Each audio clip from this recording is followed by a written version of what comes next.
family. You're up there now. Yes. And we wish you a happy birthday. So let's sing happy birthday to Rosemary.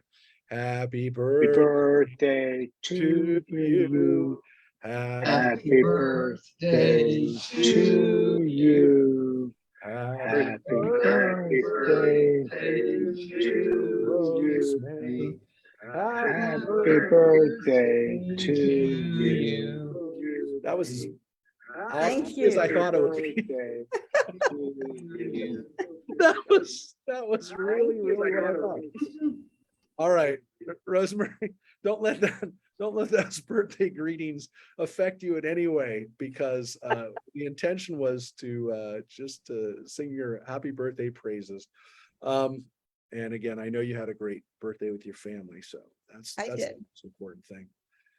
So Rosemary was not here last week, and Judith read actually, and we were looking at King Solomon's kingdom, and the fact that what we read last week is that God gets fed up with Solomon, and the difference, of course, is that when David, his father, screwed up, he asked for forgiveness and seemed to step back and change his ways. What happens with Solomon, on the other hand, is he doesn't seem to ever get back and get right. And Solomon's weakness, as we discussed, was the many women that he loved. And it says that he had many, many women. And God had warned the Israelites, don't go after their gods. And it says that, but Solomon did. And Solomon, and it says it's because of his wives. It does say it wasn't like his own doing, but he was led astray, and he was not wholeheartedly devoted to the Lord as his father had been. So what's interesting, of course, is that David also married foreign women. He had wives that were not Israelite, but for example, Maacah, the mother of Absalom and Tamar, was Canaanite. So he married non-Israelite women. He just didn't ever get influenced by them when it came to what God he was going to worship. But Solomon, the man who built the temple, did this, and it was a bad deal. So he was very devoted to God, and then he built the temple, but he also wasn't very devoted to God in the sense that he didn't always worship there. He worshiped, built these other temples. Yeah. So this is bad. So he worships Ashtaroth, the goddess of the Phoenicians, and then he goes through all the other gods that he worshiped. And this starts a long tradition of Judah and Israelite kings worshiping other gods. And this is a big problem. So what's interesting, though, is that Solomon reigns for 40 years. That's a long time. It's a long time to be king. It means he had a very stable reign. It means that most likely he was well loved, or at least powerful enough. Is it better to be loved or feared? Well, he maybe was both, but he was in power for a long time. Now, if you think that that's not necessarily significant, because Queen Elizabeth has been in power for a long time, she doesn't necessarily have a lot of power. It's not the case in ancient Israel, because throughout these kingships that we're about to see, if the people don't like you, they'll kill you. So we're going to read maybe even today about a king who's king for 2 years before the people decide to kill him. So this is, there's no retirement for kings. You die or you get killed.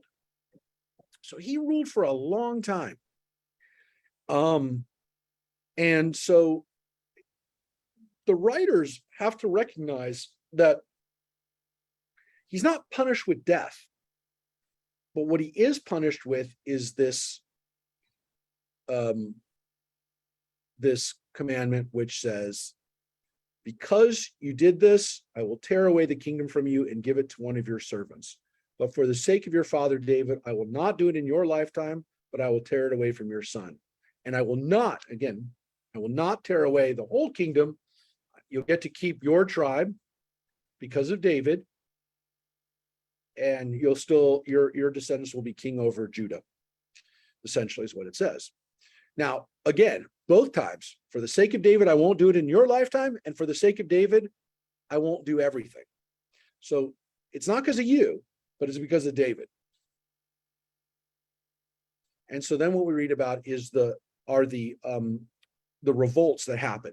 Some of them happen externally. They happen over in modern day Jordan and in Syria, areas that had come under control during David's reign and continue under Solomon's reign to be under his control. Edom, Moab, Ammon, Aram, all those areas are under David and Solomon's control. So basically all of Jordan, most of Syria is under David's, part of Lebanon, all under David and Solomon's control. So two of the vassals revolt. That's Edom, and that's led by this guy named Hadad. And then there's another guy named Rezon, who's from Syria. This area, the city called Zobah. So these two are, which again, not far from Damascus in Syria, that's where those guys kind of foment insurrection from. But that's not the real problem. The real problem was what Solomon was told was going to happen, which is that the insurrection is going to happen internally too. And this is the problem. And this is what we read about. That's what we finished. Jeroboam. He was the guy who was the Israelite from the tribe of Ephraim. He was from a town in kind of central Israel called Torah. Not exactly sure. We haven't excavated it completely, but it's like a town, village, not a big city, we believe. And we don't know much about him. We know his parents' names, and we know that his mom was a single mom. She was a widow. And we know that he worked for Solomon. He was a Solomon worker. He was Solomon's, if you will, overseer over the work that was being done in Jerusalem. So he was from Ephraim, had come down into Jerusalem to oversee the workers who were conscripted to work for Solomon building Jerusalem. Now it says that Solomon built the Millo, right? These are the areas that Solomon built up. Some of them were started by David, and some of them were built by him. So this area called the Millo in Jerusalem, I just want to show it to you because we mentioned it last time, but I didn't really show it to you. The Millo, we amazingly, well, I won't say it's 100%, but we believe we've actually found it. We excavated the Millo. You can go see it in Jerusalem. And we actually believe that this is what we're talking about here, which is this structure right here, which I know looks kind of like, what is that? This step structure right here was part of the constructions around the city of David. And this was a step structure, just like you see. It was built over several times, over several hundred years. Things were built into it. This house was built into it. But this was kind of like a retaining wall, but a man-made construction. As you can see, this was not a natural wall. So this is a pretty significant, for the ancient world, pretty significant construction, structure. It goes up, up the hill, and I'll show you another angle of it, of the Millo. Let me just show you.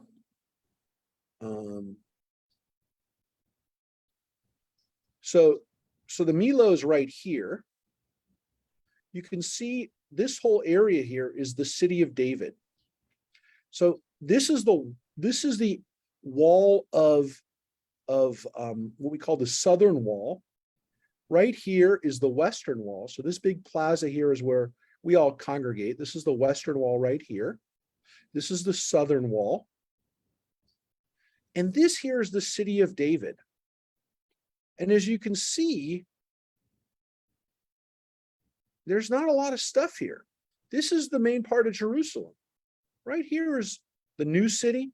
Here's the Dome of the Rock. Obviously, this is the Temple Mount. So the entire area up here was what was the Temple Mount during the time of Herod, when Herod the Great rebuilt the second temple during the Roman era. This wall here is from that period, we call the Western Wall. This southern wall was also from that Greco-Roman period. This, though, was the area during the time of Solomon. I'm going to show you another picture. Oh, wait. Hold it 1 second. This area, I was showing you the wrong picture. I had the wrong picture up on my screen. This is the Mila right here. This is a palace that David had right here.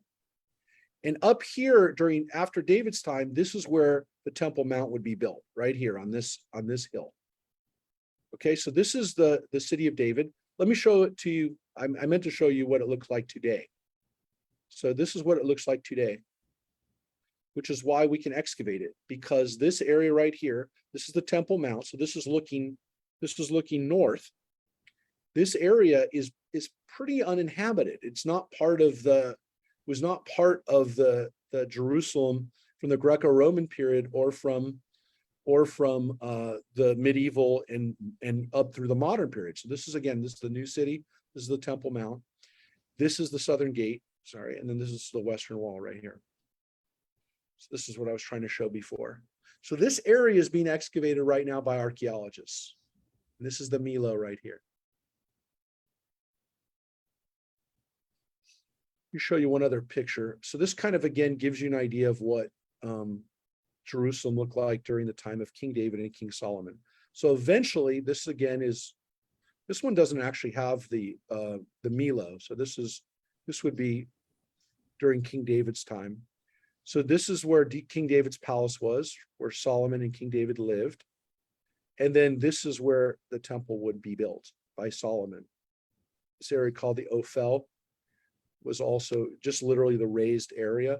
Right over here was where the entrance to the Temple Mount would have been during the time of King Solomon. So this is the palace. This is what we call Ir David, the city of David. And then this is that area. So we're excavating this area right now intensively.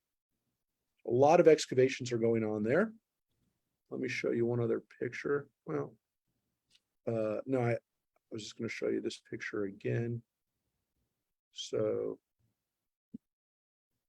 if I show you this picture one more time, again, this is the area where the Milo was. This is where the Temple Mount would be built. So this is all construction that David and Solomon did. Again, the city was inhabited by the Jebusites before, Canaanite peoples, and then David and Solomon ended up building it. And as we saw, they used Israelite conscripts. That means they took Israelites, rounded them up, and said, you have to come and build it. Why do we know that they had to build it? Because it says right here, forced labor. Forced labor. That is labor that was not done because you wanted to do it. And Jeroboam, who's from the tribe of Ephraim, is part of the house of Joseph, right? Ephraim and Manasseh. All right, everybody's good? So Jeroboam is called into service, and this is the way he got called into service. Now, I will tell you, we're going to go through, now we're introduced to, as I mentioned last week, Solomon's adversary, Israelite adversary. And now we're going to start two lines of kingship. The house of David, the kingdom of Judah, we call the house of David, and then Israel. Now, there isn't one dynasty. There are several dynasties in Israel. Jeroboam is the first king of this dynasty. We're being introduced to him today. His dynasty does not last very long. as we probably will see today. And the most famous dynasty of the Israelite kings was called the House of Omri. The most famous king from that family was King Ahab, who was a king who also reigned for a very long time, was very powerful, was very evil according to the Bible. We'll read about him eventually in the next few weeks. But King Ahab was from the House of Omri, and that was the most successful dynasty in Israel. Generally speaking, Israel's kings constantly turned over. There were new dynasties, there were assassinations. It was not a dynasty from one king to the next. The House of Judah, the House of David, and all the way along for 500 years. It's a very long dynasty by any stretch of the imagination. I will tell you one other thing too. There are a lot of names that are repeated, different people, but they're called by the same name, so it gets a little confusing. The names are also, some of them are very similar. There's an Achiyah, there's an Abiyah. They're very similar. Achiyah means brother of God, of Adonai, Yah. Abiyah means God is my father. So God is my brother, God is my father. The word Yah is used a lot, or Yo or Yah, which is the name of God in a person's name, like Yehonatan, like Jonathan, or what other ones do we use to a lot now? Yochanan, John. Those names you'll see a lot in the text, and you'll see it'll be confusing. I will point it out and say that's not the same one. It's a different guy.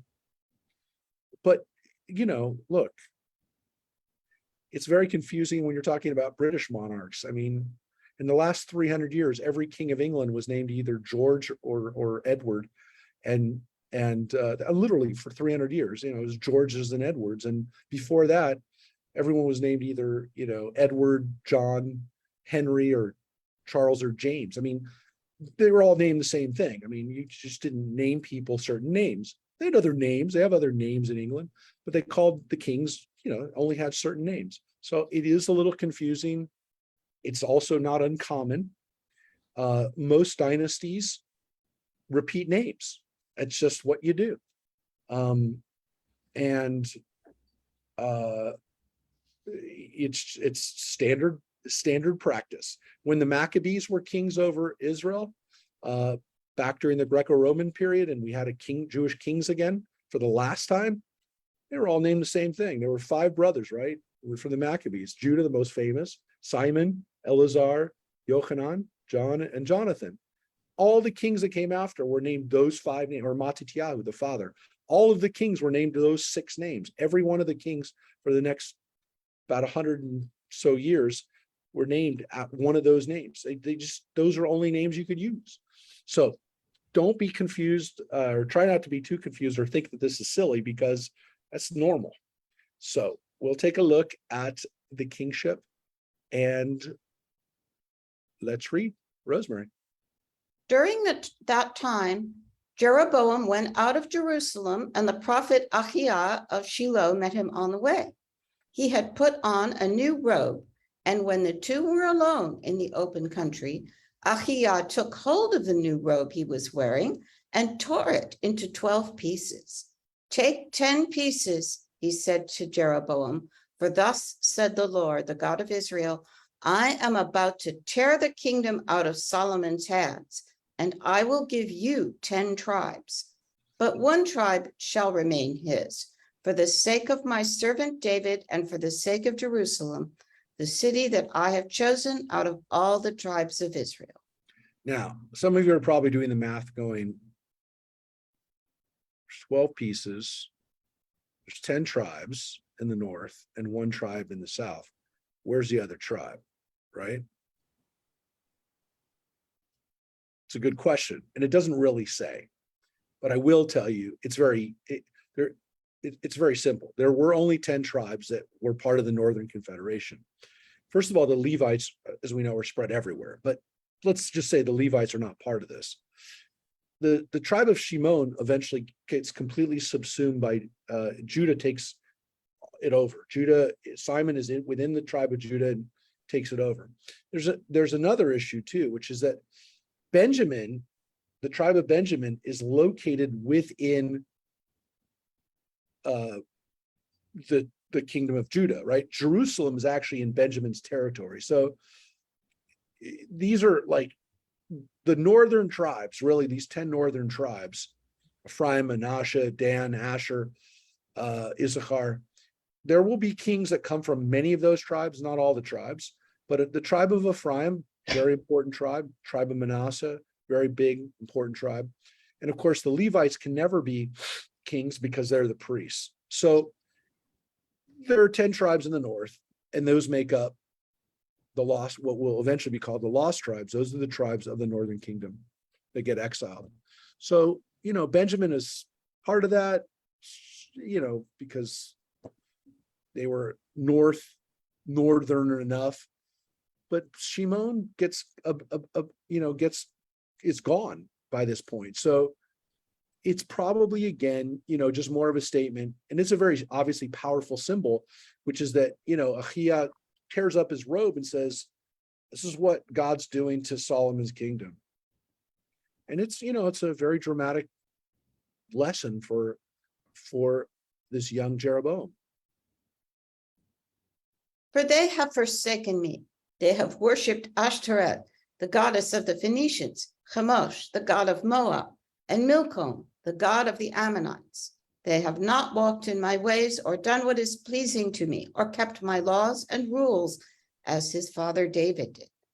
However, I will not take the entire kingdom away from him, but will keep him as ruler as long as he lives for the sake of my servant David, whom I chose, and who kept my commandments and my laws. If you're noticing a theme here, it's David. Even now, David's shadow looms large.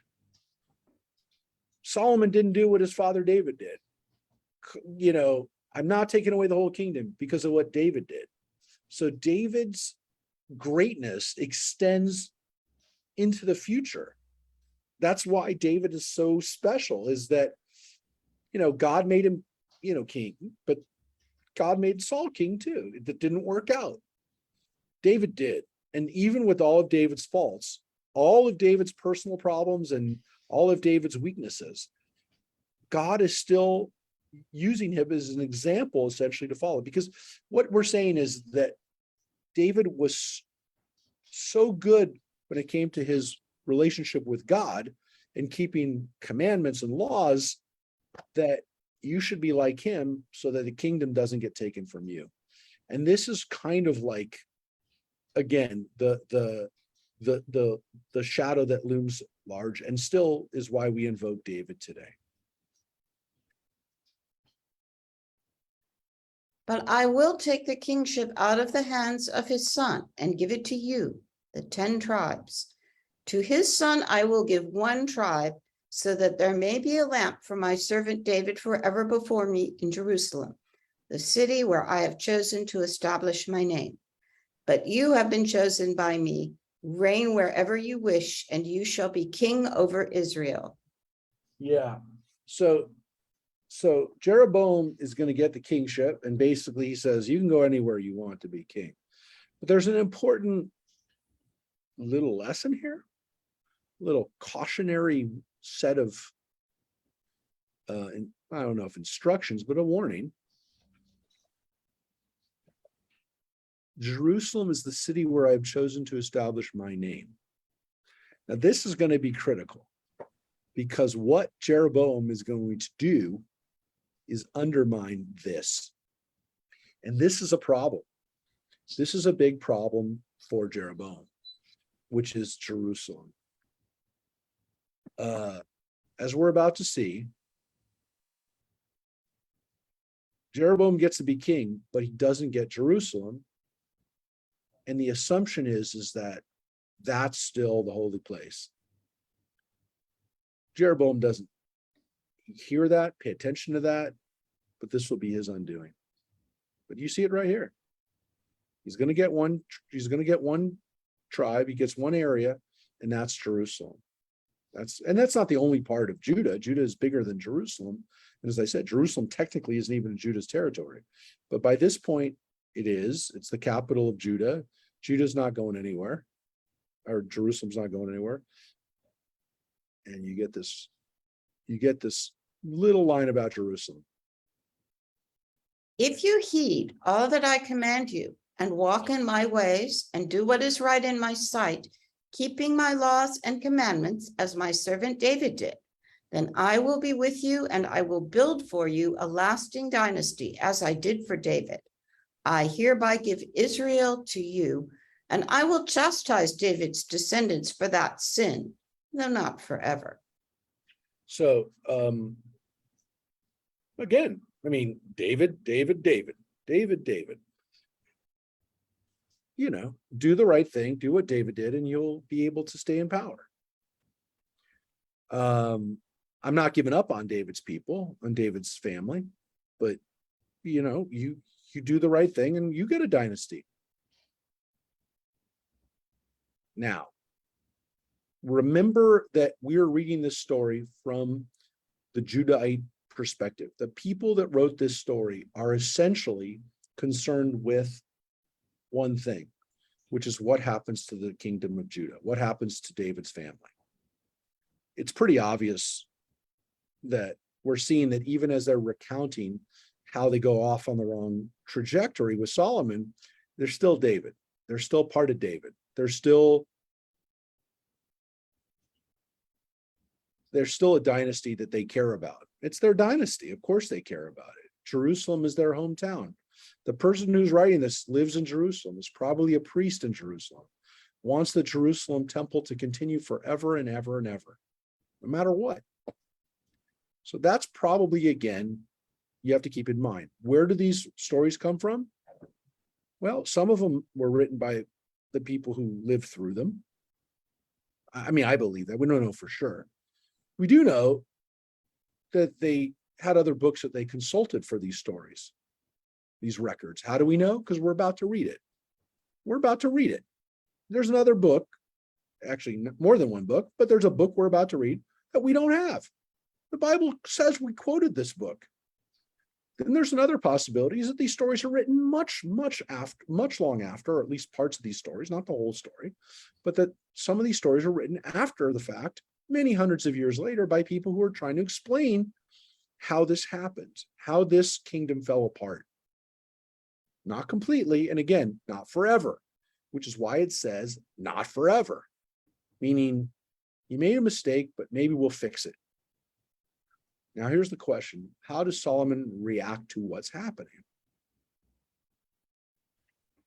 Solomon sought to put Jeroboam to death, but Jeroboam promptly fled to King Shishak of Egypt, and he remained in Egypt till the death of Solomon. The other events of Solomon's reign and all his actions and his wisdom are recorded in the book of the Annals of Solomon. The length of Solomon's reign in Jerusalem over all Israel was 40 years. Yeah.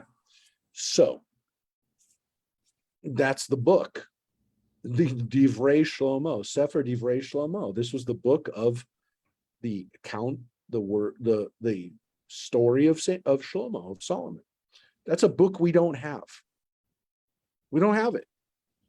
Most likely the person who wrote all this had that book in front of them.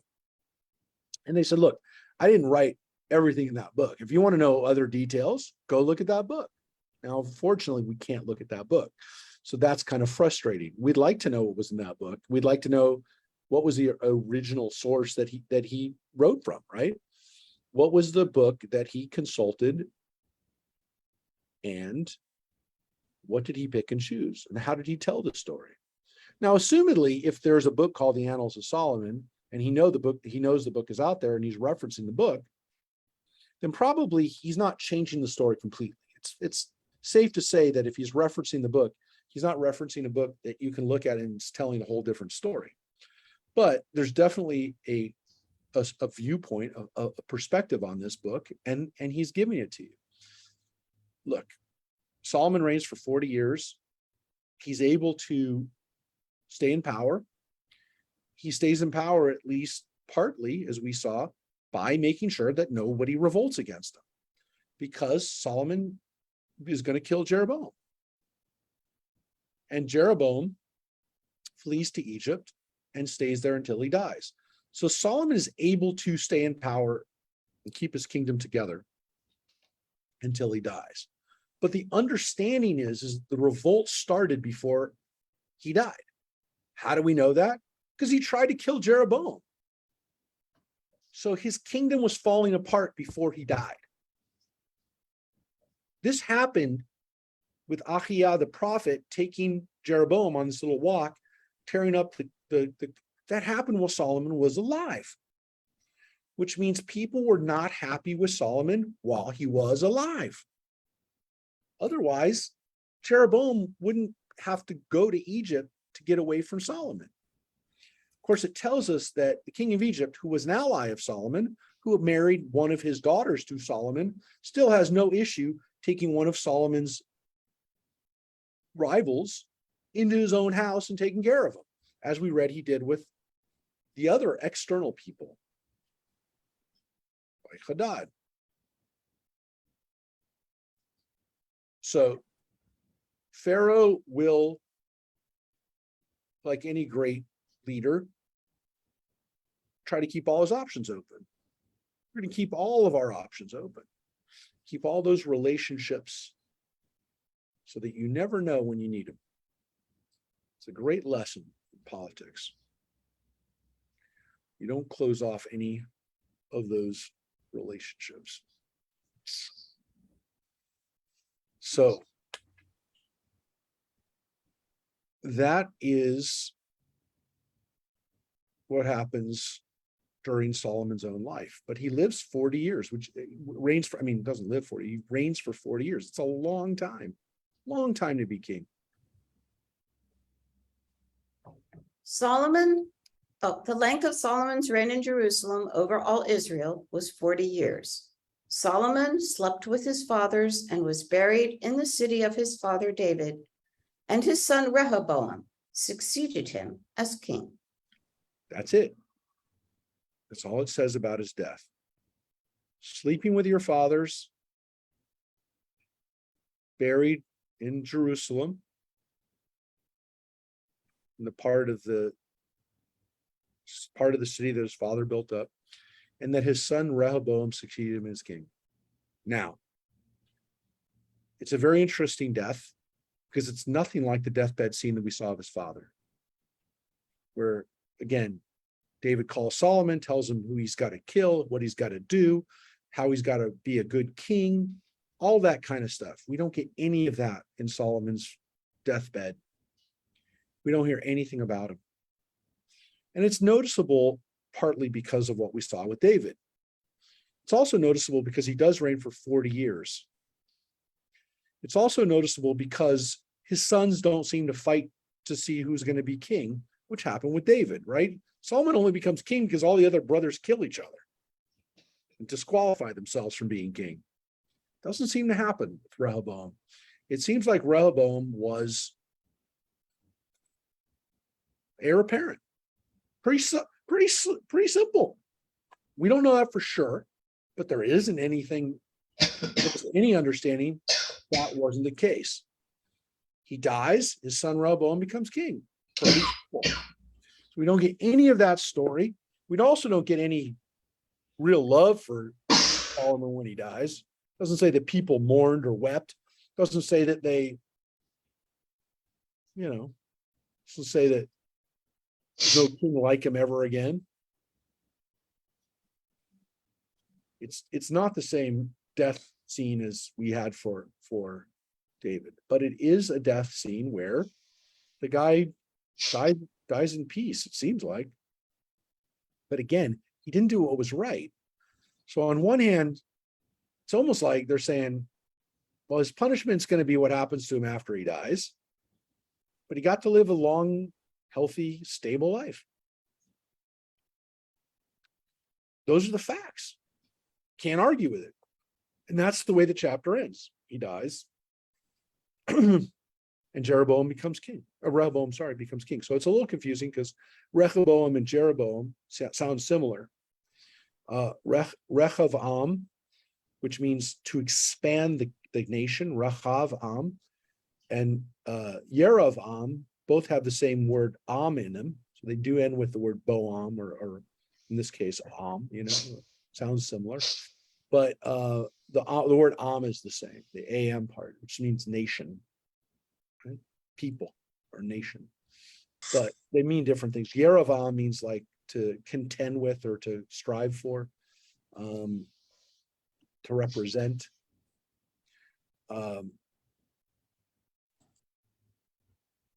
Well, let's read about Rehoboam versus Jeroboam. That's what we read about now.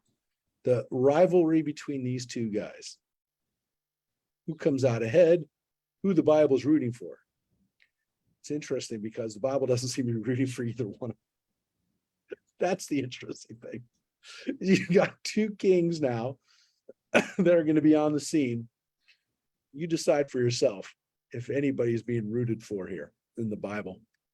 It's a tough thing, right? When you got a book and you don't really have a hero.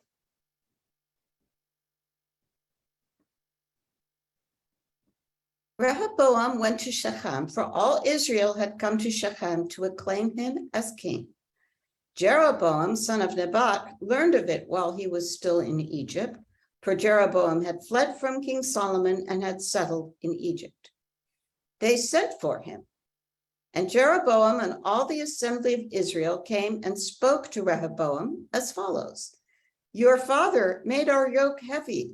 Now, lighten the harsh labor and the heavy yoke which your father laid on us, and we will serve you. Yeah. Now, as we said before, in one place in the book of Kings, not too far back, a few chapters back, it says that Solomon did not force Israelites into work. He forced Canaanites and other peoples into work. It's pretty clear here, and the Bible just said it, and we read it before, that this is work that is not easy. It's very similar language to what we have when we were working for the Egyptians. Same words. Harsh labor. That's kasha right here, avodah kasha. Hard labor. Your father made us work with a heavy yoke, an ohl. That this is the word for yoke, like an ox, which was also used back in the Egyptian days. So Rehoboam goes to Shechem, which is in the northern part of the kingdom. It's in the modern city of Nablus. It's not that far from Jerusalem, but it's in the northern kingdom. It's in the area of Samaria, which is, it's saying I'm going to make sure my coronation is in Israel, not in Jerusalem, so that the people of the north know that I'm their king too. So there's a very big political statement there, which is I'm king over all Israel. This is why my coronation, I'm going to call everybody together into Shechem. Right into the heartland of, again, it's where Joseph, our patriarch, is buried. It's where Ephraim and Manasseh and those northern tribes, the tribe that Jeroboam is from, it's literally going right into their area and going, look who I am. I'm the king. And so they said to him, don't do what your father did. Don't make our work hard. Let's see what Rehoboam does. He answered them, Go away for 3 days and then come back to me. So the people went away. King Rehoboam took counsel with the elders who had served his father Solomon during his lifetime. He said, What answer do you advise me to give to this people? They answered him, If you will be a servant to those people today and serve them, and if you respond to them with kind words, they will be your servants always. Look at that wonderful lesson for political leadership. Be a servant to those people. Eved la'am. Be a servant to the people. Serve them. and they will serve you. That is a beautiful, beautiful way of putting it out there. Servant of the people. Be a servant of the people. You know,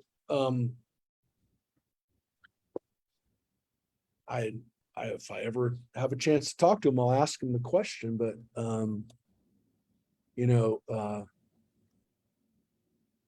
Volodymyr Zelensky, before he was the Ukraine, was the president of Ukraine on a comedy TV show for 6 or 7 seasons in Ukraine called Servant of the People,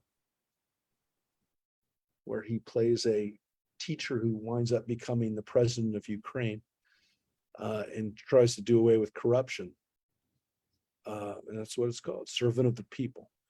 So it's a interesting mode of looking at leadership, to be a servant to the people that you're being put in charge of, but to remember who you answer to. So that's what the advisors, the elder advisors, say to him. Now you can guess, based on the way this has been structured, there's more to this story. But he ignored the advice that the elders gave him and took counsel with a young men who had grown up with him and were serving him. What, he asked, do you advise that we reply to the people who said to me, lighten the yoke that your father placed upon us? And the young men who had grown up with him answered, speak thus to the people who said to you, your father made our yoke heavy, now you make it lighter for us. Say to them, my little finger is thicker than my father's loins. My father imposed a heavy yoke on you, and I will add to your yoke. My father flogged you with whips, but I will flog you with scorpions.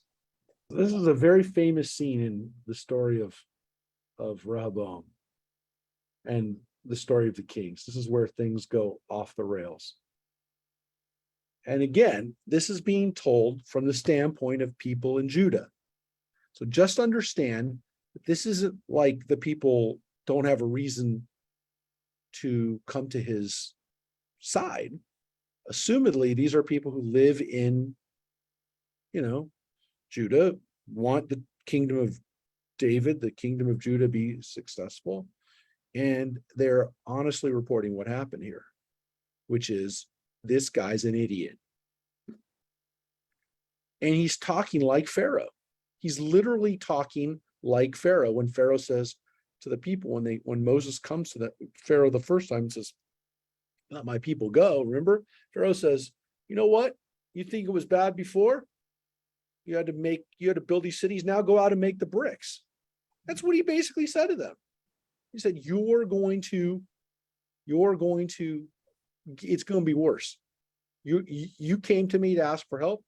No, it's going to be worse. So this is it's a pretty brutal, it's a pretty brutal comeback, which is, again, I'm much tougher than my father was.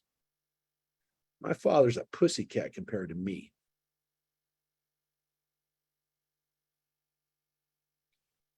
Not smart, Rehoboam. Jeroboam and all the people came to Rehoboam on the 3rd day, since the king had told them, come back on the 3rd day. The king answered the people harshly, ignoring the advice that the elders had given him. He spoke to them in accordance with the advice of the young men and said, my father made your yoke heavy, but I will add to your yoke. My father flogged you with whips, but I will flog you with scorpions. The king did not listen to the people, for the Lord had brought it about in order to fulfill the promise that the Lord had made through Ahiah the Shilonite to Jeroboam, son of Nebat. Now, that phrase right there, that's in parentheses right there, that sounds a lot like Pharaoh.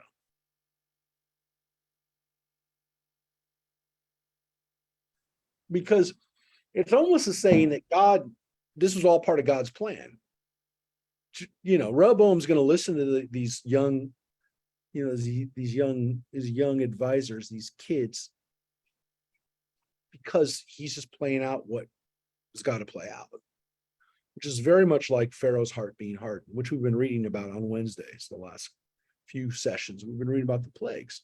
So it's very interesting that this seems another, again, you could say, written after the fact to explain what had happened, that it seems like, he's like Pharaoh, but very much like Pharaoh.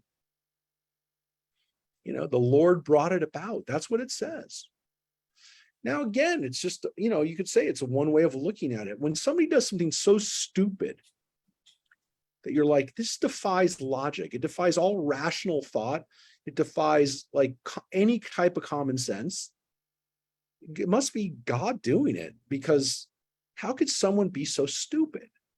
And that's almost like what they're saying with, what they said with Pharaoh, which is, this isn't man-made. This stupidity isn't man-made. This is literally God must have gotten in his head to make him screw up, because this is a screw up, major screw up. He had an opportunity to put things on the right course and he didn't. And the writers of this 100% are saying that. And they blame Solomon to some extent. Just said, fulfilling a prophecy. Spills it all out.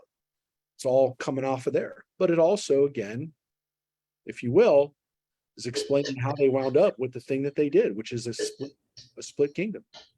Kingdom was split at this moment. This is the splitting of the kingdom right now, which, by the way, as we said, only lasted during King David's last part of his reign, the last 20 or so years of his reign, and about the 40 years of Solomon. That's 60 years. That's it. Not even a lifetime. When all Israel saw that the king had not listened to them, the people answered the king, "We have no portion in David, no share in Jesse's son. To your tents, O Israel. Now look to your own house, O David." So the Israelites returned to their homes. But Rehoboam continued to reign over the Israelites who lived in the towns of Judah. Well, that makes sense. So, the kingdom splits. The north goes their own way. They say, we have no portion in this anymore. And notice what it says. We have no portion in David. We have no portion in Jesse's son, Ben Yishai. We have nothing to do with these people anymore. We're done. You go to your place, we go to ours. You're done. We're going home and we're done with you. Now it says Rehoboam got to reign over the Israelites who lived in the towns of Judah. Okay, that makes sense. It's in the Judah territory. It's in the Judah kingdom, of course. It also then shows us that there were people that were mixed. There were different tribes living in different people. Tribes were mixed up. People were living in different tribal portions. Things were starting to change. It wasn't just tribal areas by this point. So it wasn't so simple to say all the Israelites were in the north. Some of them were in the south, and those people obviously came under Rehoboam's reign. Okay, so makes sense. King Rehoboam sent Adoram, who was in charge of the forced labor, but all Israel pelted him to death with stones. Thereupon King Rehoboam hurriedly mounted his chariot and fled to Jerusalem. Thus Israel revolted against the house of David, as is still the case. Yeah, so at least by the time that this was written, or that line was written, they had not ever come back, which they didn't. There was no unified kingdom ever again. Now, based on what just happened, which is the guy that Rehoboam sent out to make sure that they were going to be continual workers, I don't know what Rehoboam really felt at that point, whether he just said, I'm going to see. I would not have wanted to be Adoram, who is the guy being sent out to make sure everyone's coming to work, and he gets killed. It's not a great job to have, but yeah, this is it. I mean, there's clearly we're just not coming back from this. Now, there are later times when there were unification attempts, or there are marriages even that put the kingdoms on peaceful footings. But there will be times, as we're about to read, where there was actually Israelites killing other Israelites. People of Judah killing the people of Israel, the kingdoms killing each other. And based on what just happened, this act of provocation, this is the first. When all Israel heard that Jeroboam had returned, they sent messengers and summoned him to the assembly and made him king over all Israel. Only the tribe of Judah remained loyal to the house of David. On his return to Jerusalem, Rehoboam mustered all the house of Judah and the tribe of Benjamin, 180,000 picked warriors, to fight against the house of Israel, in order to restore the kingship to Rehoboam, son of Solomon. Yeah, so here you can see that Benjamin, or at least part of the tribe of Benjamin, fought with Judah against this. So is this the 10 tribes versus one tribe plus Benjamin, or one tribe plus Shimon? It's not really clear, but all we know is that Benjamin at this point is fighting with Judah. So those two tribes are fighting against the rest of the tribes. I mean, that's a lot of people. That's a lot of people. 180,000 soldiers. Is it possible? Is it a round number? Yeah, it's possible. That it's also possible it's a larger number than we're actually fighting at this point. Whatever. It's a very bad scene because these are Jews killing each other in essentially a civil war. But the word of God came to Shemaiah, the man of God. Say to King Rehoboam, son of Solomon and son of Judah, and to all the house of Judah and Benjamin, and the rest of the people, thus said the Lord, you shall not set out to make war on your kinsmen, the Israelites. Let every man return to his home, for this thing has been brought about by me. They heeded the word of the Lord and turned back in accordance with the word of the Lord. Jeroboam fortified Shechem in the hill country of Ephraim and resided there. He moved out from there and fortified Penuel. So they averted the war so far. Nobody gets killed then. They intervene and basically say, this prophet Shemaiah comes and says, no fighting. But Jeroboam goes and fortifies Shechem, which is, as we read about, it's in Ephraim. It's where Rehoboam said he was going to be king. He's going to make, that a city of fortification. But then he goes to Penuel, which is also not too far from there. Another place where we read about, that's where Jacob had the vision of the angels, of fighting the angel and wrestling the angels, Penuel. These are areas that Jeroboam is going to make Israelite fortifications, cities, places that he can do battle from. It doesn't appear that it appears that he's not thinking there's not going to be a war.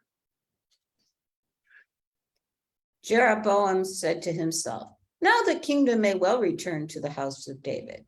If these people still go up to offer sacrifices at the house of the Lord in Jerusalem, the heart of these people will turn back to their master, King Rehoboam of Judah. They will kill me and go back to King Rehoboam of Judah. So Jeroboam is king, and he makes an interesting political decision, which is he says, look, if people still go to Jerusalem to worship, they're going to still be connected to Rehoboam and Judah. And how am I going to stay in power if they're still connected to Rehoboam? If the message is that God lives in Jerusalem, how do we retain power? So Jeroboam makes an interesting decision right here. there's a religious center in Jerusalem. I think we need a religious center in the north. So the king took counsel and made 2 golden calves. He said to the people, "You have been going up to Jerusalem long enough. This is your God, O Israel, who brought you up from the land of Egypt." He set up one in Bethel and placed the other in Dan. That proved to be a cause of guilt, for the people went to worship the calf at Bethel and the one at Dan. He also made cult places and appointed priests from the ranks of the people who were not of Levite descent. He stationed at Bethel the priests of the shrines that he had appointed to sacrifice to the calves that he had made. And Jeroboam established a festival on the 15th day of the 8th month. In imitation of the festival in Judah, he established one at Bethel, and he ascended the altar there. On the 15th day of the 8th month, the month in which he had contrived of his own mind to establish a festival for the Israelites, Jeroboam ascended the altar that he had made in Bethel. As he ascended the altar to present an offering, Weird place to have a break, right? yes, a man of God arrived at Bethel from Judah at the command of the Lord. While Jeroboam was standing on the altar to present the offering, the man of God at the Okay, let's pause right there because we got a little too far into this. It's my fault. There's not really a good place to break this, but we need to talk about the golden calves for a quick second because this is what Jeroboam decides to do. He makes one golden calf, puts a statue in Dan in the north, and he puts one down in Bethel in the southern end of his kingdom. And he says, this is where you go up to worship. He builds altars there. And that's where the people in the northern kingdom go to worship. They also have priests who are not necessarily Levites. And he also establishes holidays that aren't necessarily in the Torah. Well, they're not in the Torah. They're not necessarily. They're not mentioned in the Torah. So Jeroboam, at this point, has gone off the rails as far as the people who are writing the story. He did not have authority to do this. According to what we already read, even from the moment he's told he can be king, Jerusalem is going to stay holy because that's where God resides. He seems to be saying it's not good. Now, we understand why he doesn't want that to be the case, because he loses power, and it's not good for his kingship for people to go to Jerusalem. It brings them money, it brings them power, it brings them recognition. Every time someone goes to Jerusalem to offer up a sacrifice, it's like recognizing that that's where God is. So what's here in the north? Isn't God here? We know God was here. He went to Penuel. The angels are in Bethel with Jacob. All these places are places that are mentioned in the book of Genesis as places where God was. Bethel means the house of God. Penuel means the face of God. Jeroboam knows what he's doing. He's turning these cultic places into places again. Guess what? They were for probably the last 400 years being used as cultic places. The people in Jerusalem, the priests, the people who run the show in Jerusalem don't want people to be worshiping there. They are worshiping God there. I just want to make it clear. They are worshiping the same God that we have there. They never say that they're not. They don't say they're worshiping Baal and Ashtaroth and Milcom and all the other things that Solomon was doing in Jerusalem itself. But they don't like the fact that Jeroboam is doing this without the authority of the priests and without even Levites. He created a religious system that was not in their authority.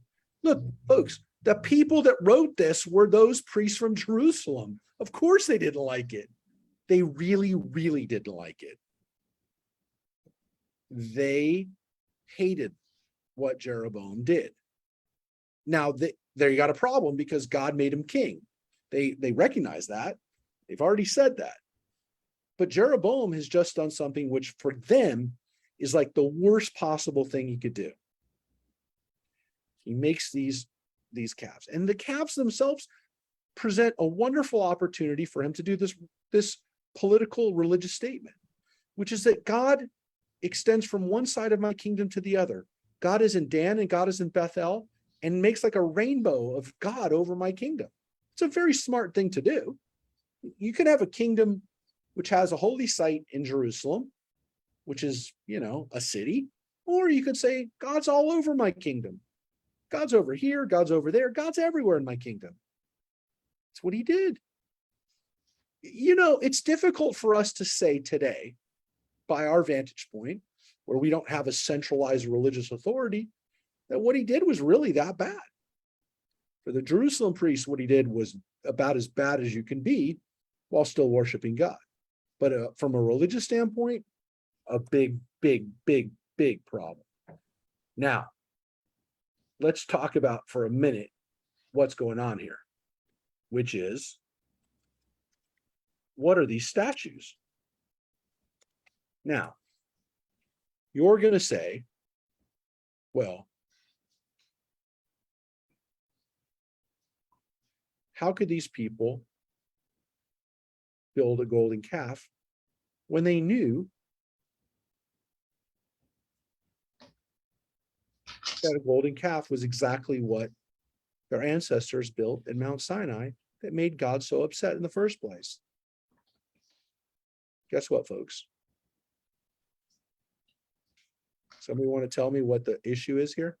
I think the issue is that the golden calf story that from the Exodus came later. Yeah. The Jerusalem priests wrote a cautionary tale about the golden calf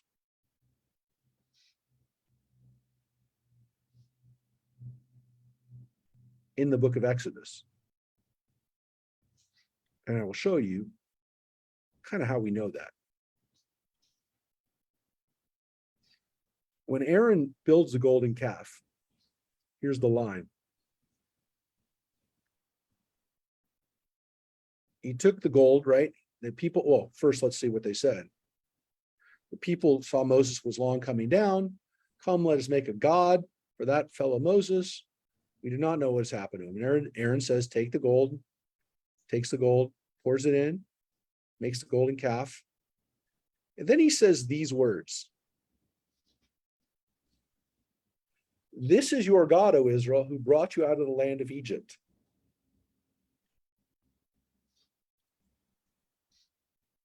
Does it sound familiar, folks? It's just what Jeroboam said. Yeah. So either that's a really, really bad coincidence, a really remarkable coincidence, or, I mean, look, the argument is this, folks. If the Israelites, if that story had happened in the past, this is the logic behind this, folks. I'm just going to explain to you why we think the Jeroboam story was the story that the golden calf story of Exodus is based on. Which, again, this is why we think this happened. If Jeroboam knew that the golden calves were a sin that God freaked out and killed people over, why would he then go and build the same things and use the exact same words?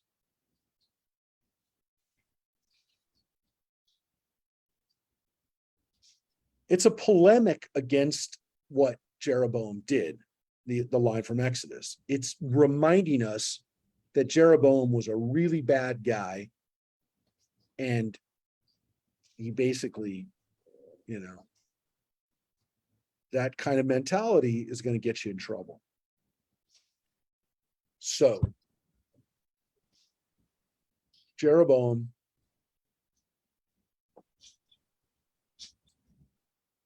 makes these golden calves. And again, most likely, that's the origin story of why the golden calf was there. by the way, that doesn't mean that there wasn't a golden calf or a golden statue that was made at Mount Sinai. I'm not saying that at all. It's very possible that there was. It's very possible that the Israelites engaged in some type of idolatry, some type of really bad behavior when Moses was gone. It's possible. It's also, it's also possible that it wasn't a golden calf and that story was embellished with a golden calf polemic to remind us of what an idiot Jeroboam was. So that's the golden calf. I mean, most people don't know that, they don't know who Jeroboam was. They don't know the story. They don't understand why the golden calf was even there.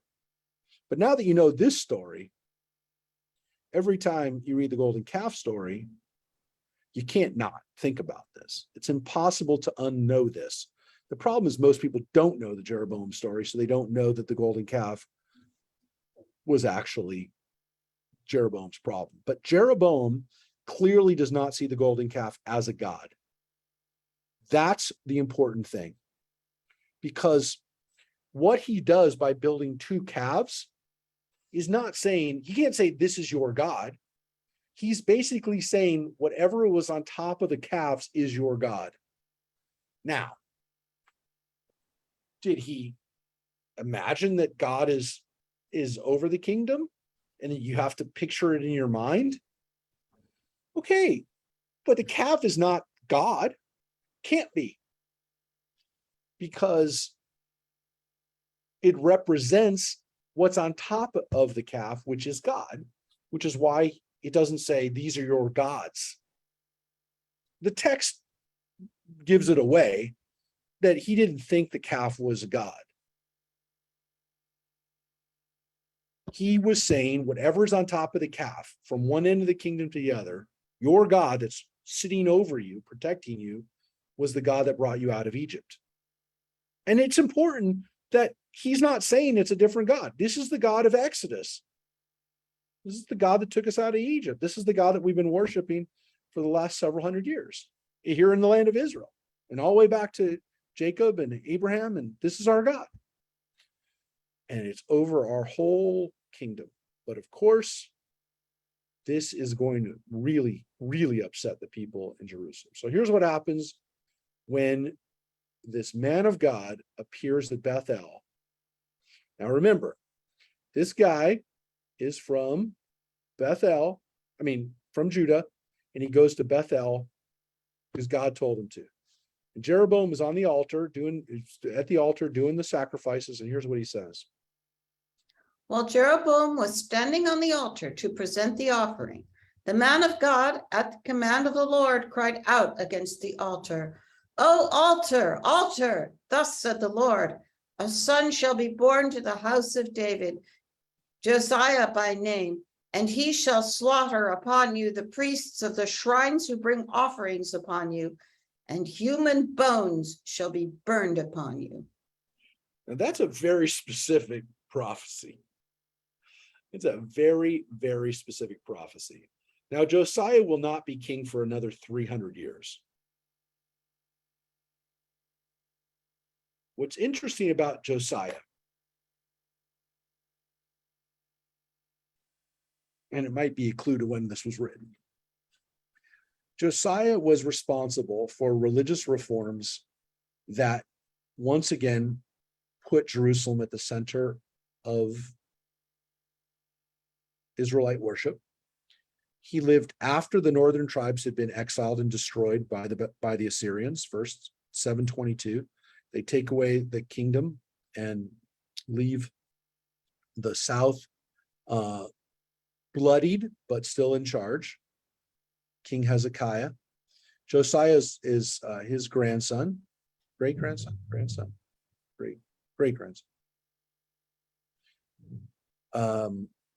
Josiah lives around 600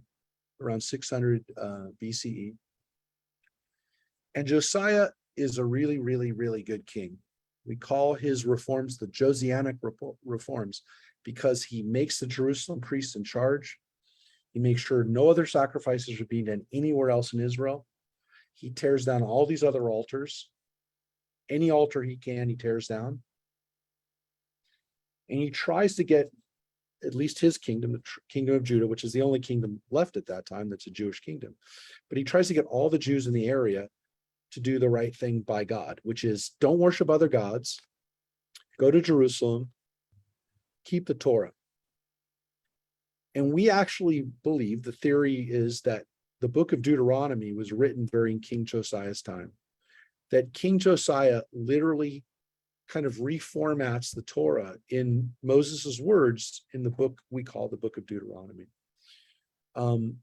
So Deuteronomy is definitely has a different tone to it. The book means that the second telling. It's all Moses is saying goodbye to the people and giving them words of encouragement and warning and, caution. And it reflects a time when, again, this king, under the leadership of and the guidance of the priests, does really well by the priests. It's not surprising because King Josiah is raised by the priests. He is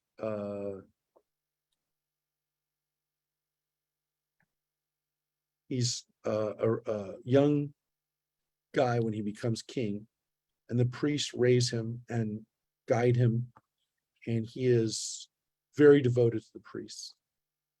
And so here you have a prophet who, in the 900s, when this happens, during King Jeroboam's time, King Rehoboam's time, comes before Jeroboam and says, this altar you built, it's done. This is bad. You made God very upset. And all of these shrines and all these things that you built, they're all going to be destroyed. And this altar is one day going to have human bones being burned on it. It is the most sacrilegious thing you can do. You make this altar completely unusable, just literally completely profaned. So this is talking about way in the future, literally 300 years in the future from when this moment is happening. Was it written during King Josiah's time and then saying that this was a prophecy? I don't know. It's a very specific prophecy. Because they're 100% as a King Josiah. He does all these good things for the priests, and he does away with all these other cultic sites. That does happen. He gave a portent on that day, saying, here is the portent that the Lord has decreed. This altar shall break apart, and the ashes on it shall be spilled. When the king heard what the man of God had proclaimed against the altar in Bethel, Jeroboam stretched out his arm above the altar and cried, seize him. But the arm that he stretched out against him became rigid, and he could not draw it back. Now, that's pretty scary. This is a really scary scene. Because Jeroboam, when this Judah prophet comes and tells him, you're doomed, he's wants the guy arrested. He's probably going to kill him. But as he's stretching out his arm, he can't bring his arm back. It's frozen. And this is obviously freaking him out because this is a crazy, crazy thing that's just happened to him. He's been paralyzed, or at least his arm's been paralyzed. The altar broke apart and its ashes were spilled, the very portent that the man of God had announced at the Lord's command. Then the king spoke up and said to the man of God, please entreat the Lord your God and pray for me that I may be able to draw back my arm. The man of God entreated the Lord, and the king was able to draw his arm back. It became as it was before. So,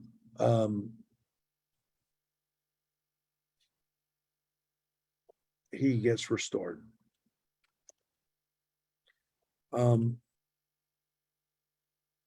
It's a scary scene because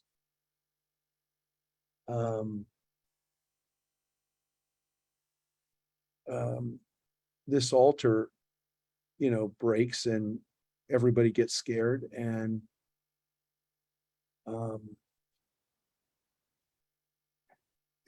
it seems to be a pretty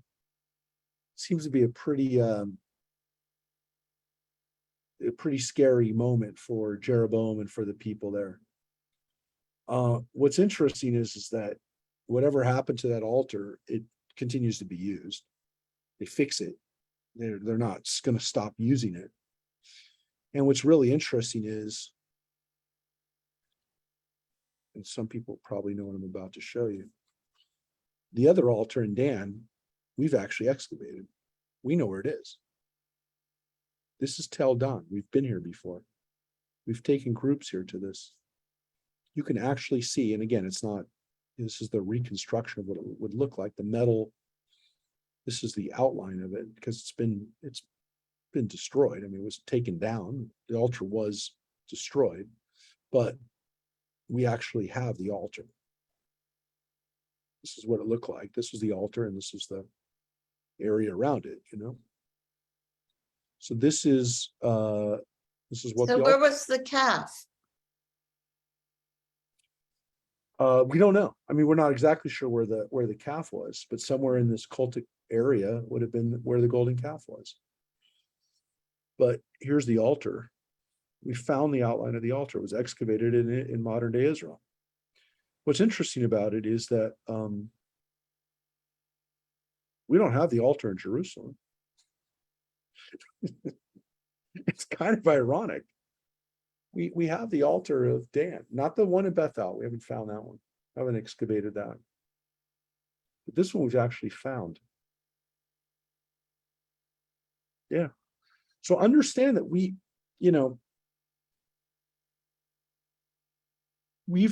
found things from this period, from this first temple period.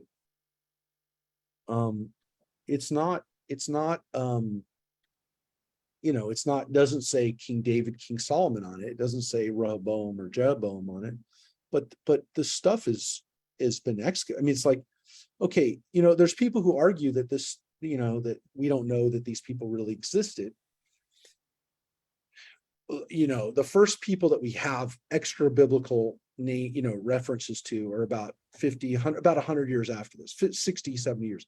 King Ahav, we have references to.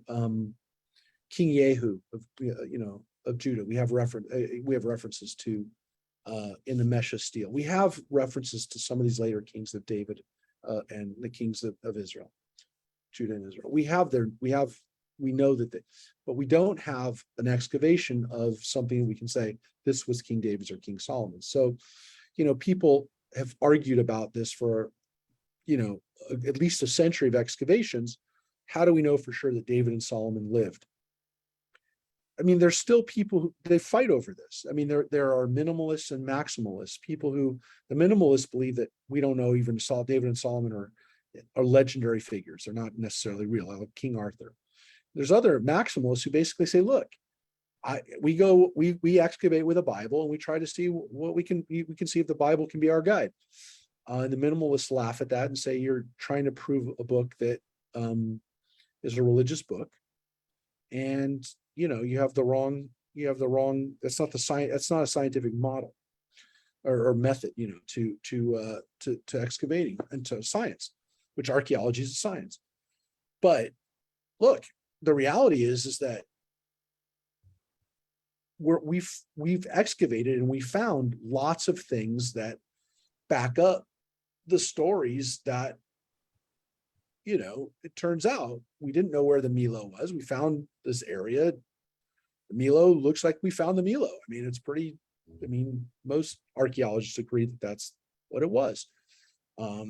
We've excavated a lot of the city of David, and, people are still looking for that one thing that we can hold that was King David's. I mean, they're King Solomon's. We're looking for that item, and believe me, I mean, if we find it, it's going to be one of the biggest archaeological finds of all time, if not the biggest.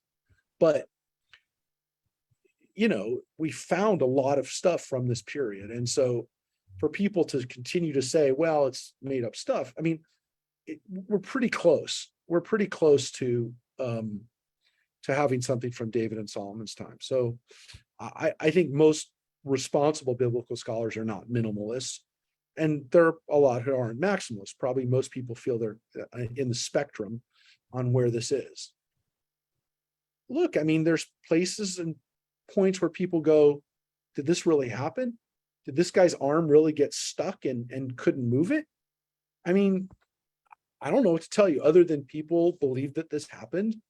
And, this is what, we're not going to find evidence of this, archaeological evidence of this, but, I mean, I would say this, just because, even if this story was embellished, it doesn't mean that the people weren't real or that the places that they talk about weren't real. I mean, anyways, just understand that there are people that argue over this and have their whole careers are made over these arguments. And the maximalists, the ones who really use the Bible as a guide, are actually, for the most part, winning most of the discussions. Doesn't mean they're going to always be right, and it doesn't mean it's, again, the Bible is not the last word on archaeology, but on the spectrum, it's closer to that than it is that it's all made up. Just want to make that clear. So this miracle happens, or Jeroboam is partly paralyzed. Now what happens? This is a really weird scene. The king said to the man of God, "Come with me to my house and have some refreshment, and I shall give you a gift." But the man of God replied to the king, "Even if you give me half your wealth, I will not go in with you, nor will I eat bread or drink water in this place. For so I was commanded by the word of the Lord, you shall eat no bread and drink no water, nor shall you go back by the road by which you came." So he basically says to Jeroboam, I'm not going with you. I'm not eating with you. I got strict instructions from God what I'm supposed to do. No bread or water. And I don't go back the same way. Got to follow the rules. So he left by another road and did not go back by the road on which he had come to Bethel. There was an old prophet living in Bethel, and his sons came and told him all the things that the man of God had done that day in Bethel, and the words that he had spoken to the king. When they told it to their father said to them, "Which road did he leave by?" His sons had seen the road taken by the man of God who had come from Judah. "Saddle the ass for me," he said to his sons. They saddled the ass for him, and he mounted it. So again, this prophet comes to condemn Jeroboam for making these altars, sent by God to do this. Jeroboam threatens him. He gets paralyzed. He cures him. And then Jeroboam offers him food and drink. And he says, no, I'm leaving. This other prophet hears about him and says, I want to meet this guy. I got to meet this guy. Now, this prophet is clearly in the north. He's in the north. But he's a prophet. And what it says, there's an old prophet. His job, he's got a family, tells his kids, go get the, by the way, it shows us that prophets had families. They weren't all living in a monastery or whatever, a hermitage. They weren't all living in the woods by themselves. They had lives, they had families. It's his job. So he wants to go see this guy. And they saddled the ass for him, and he mounted it, and rode after the man of God. He came upon him sitting under a terebinth, and said to him, "Are you the man of God who came from Judah?" "Yes, I am," he answered. "Come home with me," he said, "and have something to eat." He replied, "I may not go back with you and enter your home, and I may not eat bread or drink water in this place. The order I received by the word of the Lord was, you shall not eat bread or drink water there, nor shall you return by the road on which you came." Yeah. So again, nope. I got word. I got orders. This is what I'm going to do. By the way, a terebinth is just a fancy way of saying an oak grove. That's what it says. He was by an oak grove, which is, again, kind of a nice place to to rest. You know, come with me. And he says, no, I've been told not to do it. Now watch this weird scene. I am a prophet too, said the other. And an angel said to me by the command of the Lord, bring him back with you to your house that he may eat bread and drink water. He was lying to him. That's nuts. Another prophet says to him, I was told by an angel to bring you back to my house. That's insane. This is literally like it's got to be like one of the worst things a prophet can do is make up a prophecy and say, come back with me. And yeah, the angel sent a new instruction, which is you're supposed to have some food at my house. And I'm a prophet, so you know, I'm like you know, I get these messages. Oh my gosh. So he went back with him, and he ate bread and drank water in his house. While they were sitting at the table, the word of the Lord came to the prophet who had brought him back. He cried out to the man of God who had come from Judah. Thus said the Lord, because you have flouted the word of the Lord and have not observed what the Lord your God commanded you, but have gone back and eaten bread and drunk water in the place of which he said to you, do not eat bread or drink water there. Your corpse shall not come to the grave of your fathers. After he had eaten bread and had drunk, he saddled the ass for him, for the prophet whom he had brought back. He set out, and a lion came upon him on the road and killed him. His corpse lay on the road with the ass standing beside it, and the lion also standing beside the corpse. This is a crazy story. It is. This is a crazy story. Because as the guy's sitting in the house with the other prophet, the prophet gets words that this is the old prophet, the prophet who lied, says you flouted the word of God. And you're not going to die where you're supposed to die with your family, you know, be buried where you're supposed to be buried. You're going to die. Basically what it says, you're going to die here. And sure enough, a lion comes out and kills him. And of course, what's crazy about it is the lion's just standing there. When they come by, the lion's there. He hasn't attacked the body, killed the guy, but leaves him alone, doesn't torn him up, hasn't eaten him. He leaves the ass all by itself, which is crazy. So this is a crazy, crazy miracle. This is not, well, the lion, you know, there's no explanation for this other than God sent this lion to kill the guy and just kill him, not eat him, just kill him, not leave a mess, a bloody mess, but just literally stand there. Look what happens. Look what happens when you don't listen. And even if you're doing God's work, if you don't listen, this is what's going to happen to you. That is nuts. It's a nutty story.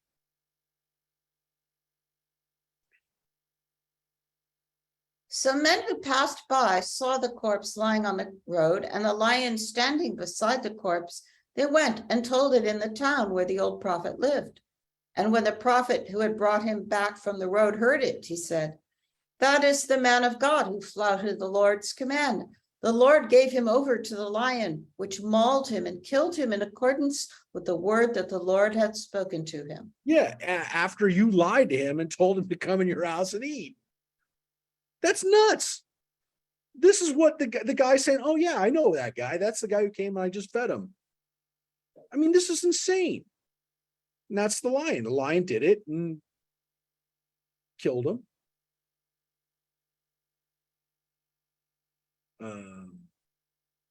Didn't eat him, by the way. It says mauled him or killed him. But it's a crazy story. Crazy.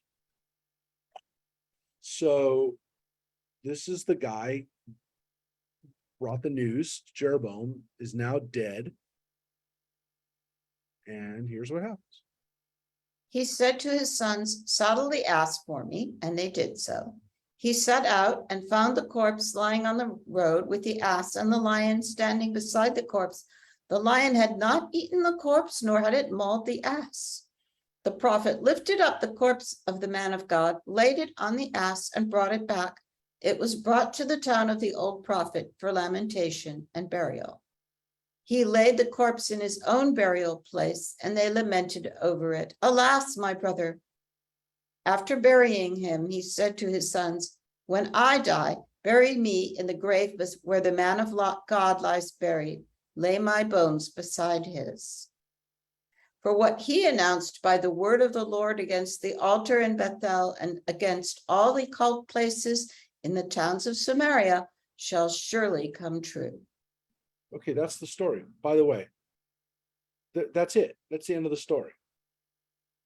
So the old prophet, the one who lied to him, basically says to his family, "Oh, that guy was really a true prophet, and when I die, let me be buried next to that guy." He's very sad about it, but he's responsible for the guy's death, and nothing seems to happen to him or to his family. It's pretty weird. I mean, it's basically saying we know the guy's a real prophet, and we know that what's going on here must not be good with God. These altars in our kingdom, because remember, they live in the north, they live in Bethel area. These aren't what God wants. They know that. He just admitted it. He basically said, I know that the word of the Lord against the altar is true, and against all these cult places in Samaria, in this northern area. So he's basically saying, look, we're wrong. That we in the north better not be worshiping on these altars. So it's almost, again, this story is a vindication of our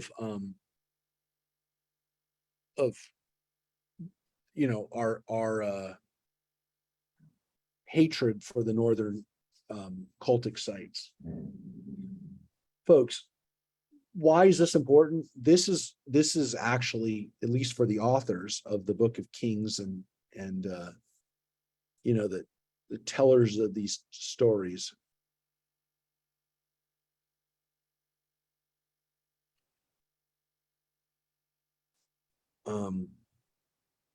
this is actually it. This is what it's all about. Who has the power to who has the power over God, over the religious, who has the power over where God is worshiped and how God is worshiped? That's what it all comes down to. And the fact that Jeroboam, tries to get the people to worship, where they're not supposed to worship, it's a real problem. It's a real problem for the priests, and arguably it's the only problem when it comes down to it. So understand that there were other issues, political issues. There were other things at stake. Who controls, the territory? The normal things that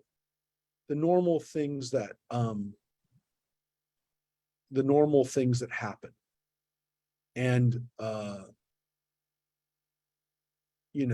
this is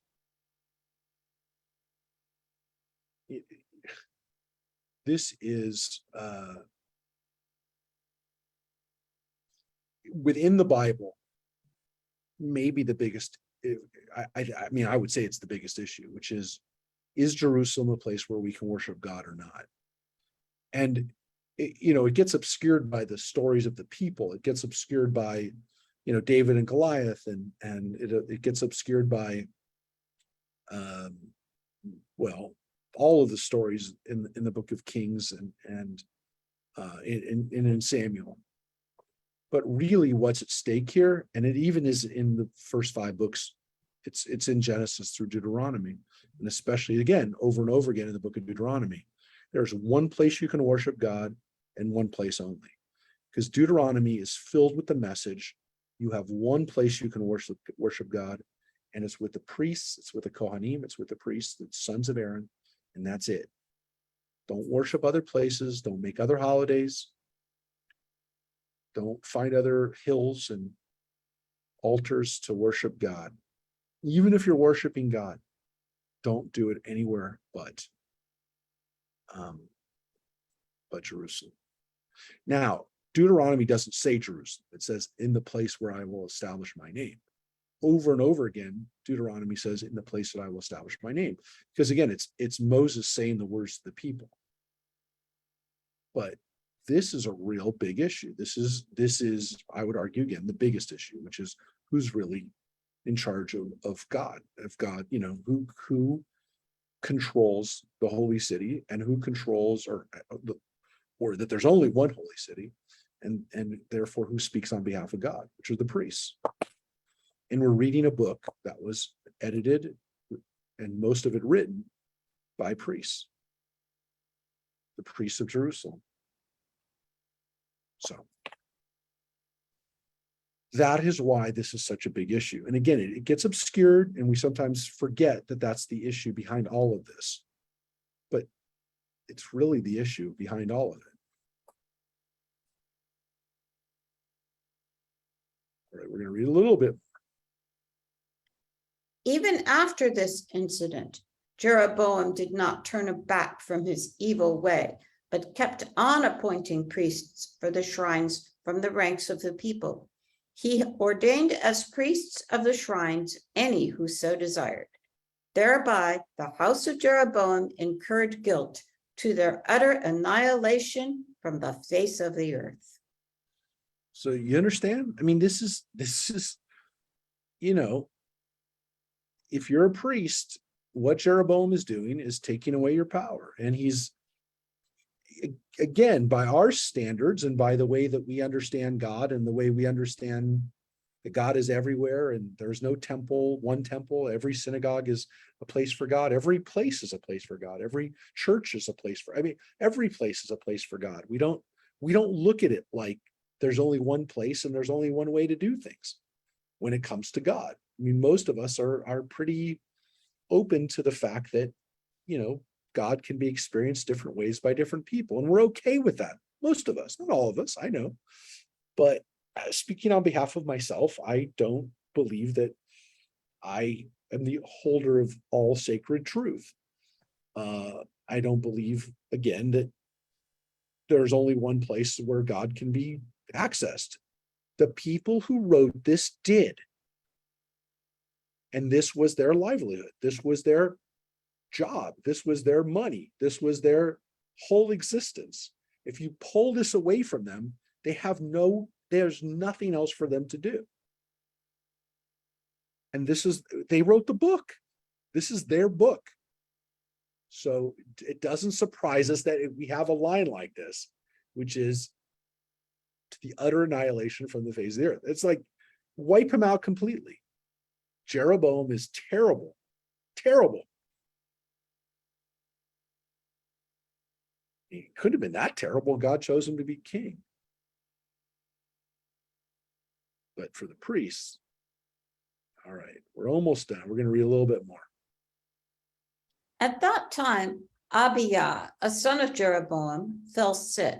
Jeroboam said to his wife, "Go and disguise yourself so that you will not be recognized as Jeroboam's wife, and go to Shiloh.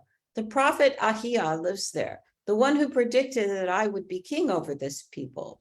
Yeah, so that guy, Ahijah, and then, of course, it's a little confusing because his son's name is Abijah. But Ahijah is the same guy that talked to him and told him with the coat, tore up coat, said, "You're going to be king. Go there and find out what's going on with our son. But go there in disguise." So here you go. "Take with you 10 loaves, some wafers, and a jug of honey, and go to him. He will tell you what will happen to the boy." Jeroboam's wife did so. She left and went to Shiloh and came to the house of Ahijah. Now Ahijah could not see, for his eyes had become sightless with age. But the Lord had said to Ahijah, "Jeroboam's wife is coming to inquire of you concerning her son who is sick. Speak to her thus and thus. When she arrives, she will be in disguise." Ahijah heard the sound of her feet as she came through the door, And he said, "Come in, wife of Jeroboam. Why are you disguised? I have a harsh message for you." Wow, that's pretty spooky and scary. It's another little miracle. Now, we will say, and it's been pointed out, actually, my professor, Richard Friedman, pointed it out, that as we get closer and closer to the times that people were writing the texts, that the miracles get more and more private, more and more specified, happened to one person saw it. Doesn't mean it didn't happen, but the miracles are definitely not quite on the same scale as they were back Sea of Reeds. Definitely not like when the sun sets in the sky during the time of Joshua. Definitely not at the level that even people saw when they see kind of the divine presence in the temple during King Solomon's reign. The miracles are getting smaller and smaller, and less people are seeing them. They're affecting one person. This guy, it's kind of a, it's kind of a scary thing for Jeroboam's wife when she's going in to see a blind guy, and he knows exactly who she is. And here's the message for her. "Go tell Jeroboam, thus said the Lord, the God of Israel, I raised you up from among the people and made you a ruler over my people Israel. I tore away the kingdom from the house of David and gave it to you. But you have not been like my servant David, who kept my commandments and followed me with all his heart, doing only what was right in my sight. You have acted worse than all those who preceded you. You have gone and made for yourself other gods and molten images to vex me, and me you have cast behind your back. Therefore, I will bring disaster upon the house of Jeroboam and will cut off from Jeroboam every male, bond and free in Israel. I will sweep away the house of Jeroboam utterly, as dung is swept away. Anyone belonging to Jeroboam who dies in the town shall be devoured by dogs, and anyone who dies in the open country shall be eaten by the birds of the air, for the Lord has spoken. As for you, go back home. As soon as you set foot in the town, the child will die. And all Israel shall lament over him and bury him. He alone of Jeroboam's family shall be brought to burial, for in him alone of the house of Jeroboam has some devotion been found to the Lord, the God of Israel." Wow. So that's a pretty harsh, some pretty harsh words. None of your descendants are going to survive. They're not even going to be buried. They're going to be eaten by the animals. By the way, here you get a little idea too. We talked about the dogs on Wednesday night last week, the dogs in Egypt who didn't even bark while the angel of death was going through. That's because dogs do things like this. Eat people who are left out. That's pretty scary. That's not what you want to see a dog doing, carrying around a piece of a body, but that's what they do. And that's what scares people. Having your body being carried away by a dog. Yeah, and birds eating your body if you're out in the air exposed. So this is really not good. And here, this child of yours, though, he must have been pretty good, because the prophets, Achiah says he's a good guy. And he's actually going to die and be buried, which compared to the rest of you, it's going to be just nice, because none of you are even going to be buried. "Moreover, the Lord will raise up a king over Israel who will destroy the house of Jeroboam this day and even now. The Lord will strike Israel until it sways like a reed in water. He will uproot Israel from this good land that he gave to their fathers and will scatter them beyond the Euphrates, because they have provoked the Lord by the sacred posts that they have made for themselves. He will forsake Israel because of the sins that Jeroboam committed and led Israel to commit." Jeroboam's wife got up and left, and she went to Tirzah.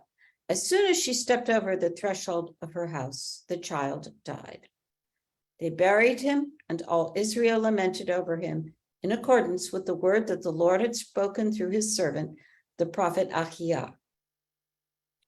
Yep, and we'll read one more line. The other events of Jeroboam's reign, how he fought and how he ruled, are recorded in the annals of the kings of Israel.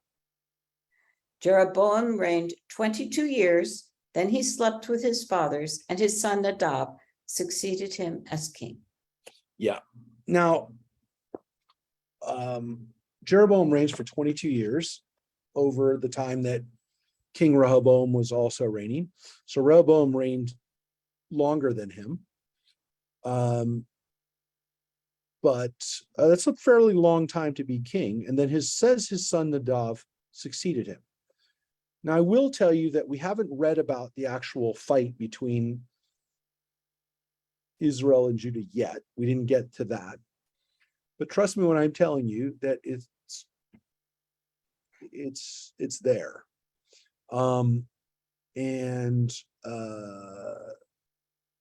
We will go back to Rehoboam next week, and that is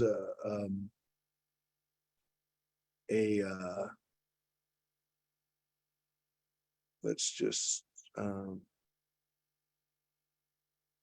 me just